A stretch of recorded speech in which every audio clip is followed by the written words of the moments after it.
कांग्रेस इन दिनों हरियाणा विधानसभा चुनाव की तैयारियों में जोर शोर से जुटी हुई है। चुनाव में उम्मीदवारों के नाम के साथ साथ कांग्रेस के भीतर मुख्यमंत्री के चेहरे को लेकर भी कवायद तेज होने लगी है। हरियाणा कांग्रेस में मुख्यमंत्री पद के दावेदारों की लंबी फहरिस्त है। इनमें से कुछ नेता गाये बगाए कांग्रेस आला कमान के सामने सीएम पद को लेकर अपनी दावेदारी भी जाहिर कर चुके हैं। हरियाणा कांग्रेस में मुख्यमंत्री पद की दावेदारी को लेकर भूपेंद्र हुड्डा, उनके सांसद बेटे दीपेंद्र हुड्डा, प्रदेश अध्यक्ष उदयभान, कांग्रेस की राष्ट्रीय महासचिव एवं सांसद कुमारी सैलजा समेत रणदीप सुरजेवाला के नाम को लेकर सबसे ज्यादा चर्चा है। मुख्यमंत्री पद के लिए पार्टी के भीतर इतने सारे दावेदारों के चलते ही कांग्रेस ने अभी तक किसी के नाम पर मोहर नहीं लगाई है, लेकिन इन नामों में भूपेंद्र हुड्डा की दावेदारी को सबसे मजबूत माना जा रहा है। इसकी कई वजह हैं और हाल ही के दिनों में हरियाणा कांग्रेस में कई ऐसे वाकये देखने को मिले जो मुख्यमंत्री पद के लिए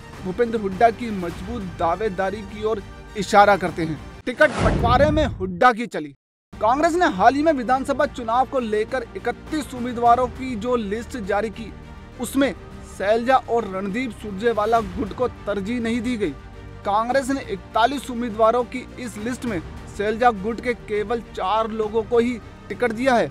बाकी 36 उम्मीदवार भूपेंद्र हुड्डा गुट के बताए जा रहे हैं। इससे पहले इसी साल लोकसभा चुनाव में भी हरियाणा की 10 में से 8 सीटों पर भूपेंद्र हुड्डा की पसंद के लोगों को टिकट दिया गया, जिसमें से 5 ने जीत हासिल की। यही वजह है कि कांग्रेस आला कमान भी हरियाणा में भूपेंद्र हुड्डा और उनकी पसंद का खास ध्यान रख रही है। आपकी डिमांड हुई खारिज। पिछले कुछ दिनों से हरियाणा में विधानसभा चुनाव के लिए कांग्रेस और आम आदमी पार्टी के बीच गठबंधन को लेकर काफी चर्चा रही। दोनों दलों के नेताओं ने इसे लेकर मीडिया से छिपते छिपाते कई दौर की बैठकें भी की, लेकिन बाद में सीट बंटवारे पर बात नहीं बनने पर आपने लगभग आधी सीटों पर अपने उम्मीदवारों के नामों की घोषणा कर दी है। बताया जा रहा है कि राहुल गांधी की पसंद के बावजूद भूपेंद्र हुड्डा आपके साथ गठबंधन करने के पक्ष में नहीं थे। इतना ही नहीं, भूपेंद्र हुड्डा ने कांग्रेस चुनाव समिति की बैठक में भी इसे लेकर पुरजोर तरीके से अपनी बात रखी थी। जानकार बताते हैं कि कांग्रेस हरियाणा में भूपेंद्र हुड्डा को नाराज करने का जोखिम नहीं उठा सकती। यही वजह रही कि राहुल गांधी की पसंद के बावजूद कांग्रेस और आम आदमी पार्टी के बीच हरियाणा में दोस्ती नहीं हो पाई। हरियाणा में हुड्डा परिवार ही कांग्रेस। हरियाणा में कांग्रेस का प्राय बन चुका हुड्डा परिवार का दबदबा किसी से छुपा हुआ नहीं है। भूपेंद्र हुड्डा का नाम साल 2005 में उस समय सुर्खियों में आया जब कांग्रेस ने उन्हें भजन लाल के बदले मुख्यमंत्री का चेहरा घोषित किया।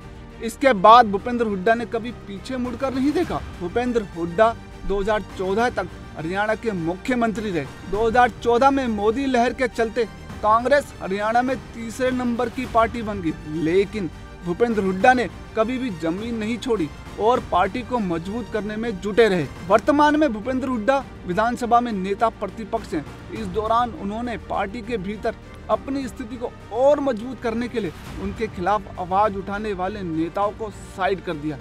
यही वजह रही कि अभी तक कुलदीप बिश्नोई, किरण चौधरी और उनकी बेटी श्रुति चौधरी जैसे बड़े नेता कांग्रेस में हुड्डा के दबदबे के चलते पार्टी छोड़ चुके हैं। ये सभी बातें कांग्रेस में भूपेंद्र हुड्डा के रुतबे को साबित करने के लिए काफी हैं। कांग्रेस सूत्रों की माने तो अगर विधानसभा चुनाव में पार्टी को क्लियर मेजोरिटी के साथ जीत हासिल होती है तो भूपेंद्र हुड्डा ही हरियाणा के अगले मुख्यमंत्री बनेंगे। वहीं अगर चुनाव में कांग्रेस की 2/3 के आसपास सीटें आती हैं तो ऐसे में भूपेंद्र हुड्डा के सांसद बेटे दीपेंद्र हुड्डा की दावेदारी सबसे मजबूत मानी जा रही है। यानी कुल मिलाकर हरियाणा में कांग्रेस की सरकार बनने पर मुख्यमंत्री हुड्डा परिवार का ही कोई सदस्य होगा। गौरतलब है कि हरियाणा में विधानसभा चुनाव में 1 महीने से भी कम का समय रह गया है। 5 अक्टूबर को प्रदेश की 90 विधानसभा सीटों पर वोटिंग होगी और 8 अक्टूबर को चुनाव का रिजल्ट घोषित किया जाएगा।